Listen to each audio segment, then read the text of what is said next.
Hey there, when is a purse not a purse? When is a backpack not a backpack?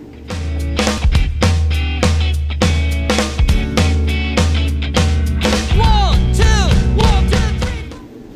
three. Hi, today I'm going to bring you a project, and that is how I turned this great old Coach Willis bag into a backpack. And back this Coach bag at an estate sale. It was missing its shoulder strap. I loved it. Love Coach bags. I love the way the leather feels. I love how well they're made. I mean, the fact that these bags, these older bags, are still around today and in such good condition is a testament to their quality. So this bag, I had it on Etsy or eBay, and I really wasn't getting much interest in it.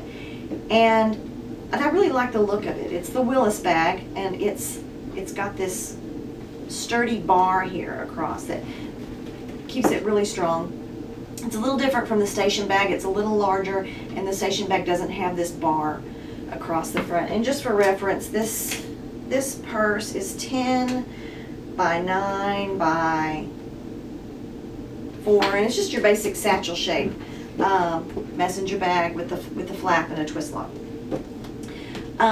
So I didn't have the shoulder strap, and I was playing around with maybe doing a backpack, and I had this idea, and so I just pulled this bag out and went to work. Now the first thing I did was to put, the basic idea is this: you've got two rings here and one ring here, and if you've got those 3 rings, you can turn any bag into a backpack. You can also do it the other way: 2 rings here, 1 ring here. And then I had a belt. And this belt was, this is one belt, but it was several different layers of leather, and they were coming apart. So I went ahead and I just pulled them apart, and so then they became a thinner belt. So what I did was I put a bunch of these button head screws. If you buy them, they're called button head fasteners. You can get them on Amazon.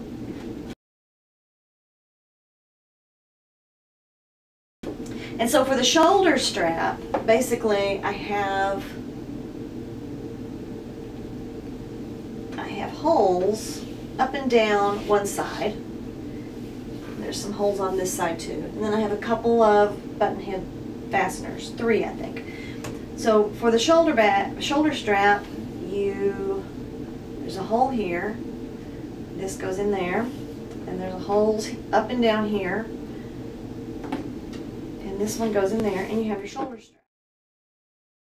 This is somewhat adjustable. If I made this any shorter, I'd have to put some more holes here for the second rivet, and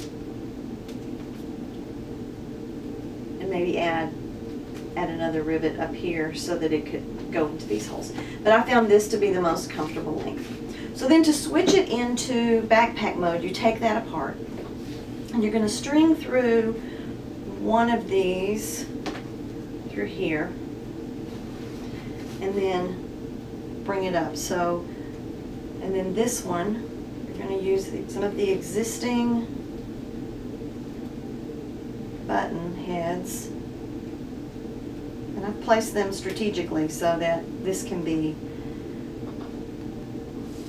is that right? This is always fun to figure out, but it does work. Okay, here's what I need. Okay, so now I have this little loop here that came off the belt that needs to go through here too,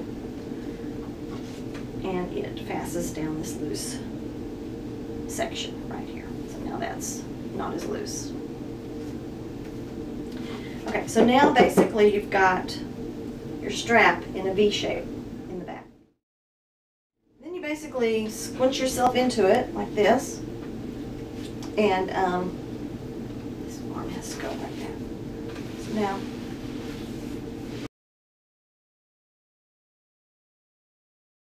you know what's on you as a backpack. Okay, so you can go through the airport or whatever, and you've got all your stuff as a hands-free. You're hands-free at the airport. And then when you get to where you're going and you no longer want a backpack, you just separate the belt again, get it through the ring down here, and reattach the button heads where you want them. There you go. Now you're back to crossbody. So that's that project, and one of the things I wanted to talk about was how I attached this ring. I used a strip of leather from another bag. I actually salvaged this leather off of another bag that was damaged. There, see this seam right here, I teased apart the threads, and I pushed the rivet, which is a two-part thing that squeezes together and then you hammer it. I pushed the shaft of the rivet between those stitches. And so if I decide I don't want this to be a backpack anymore, all I have to do is remove that rivet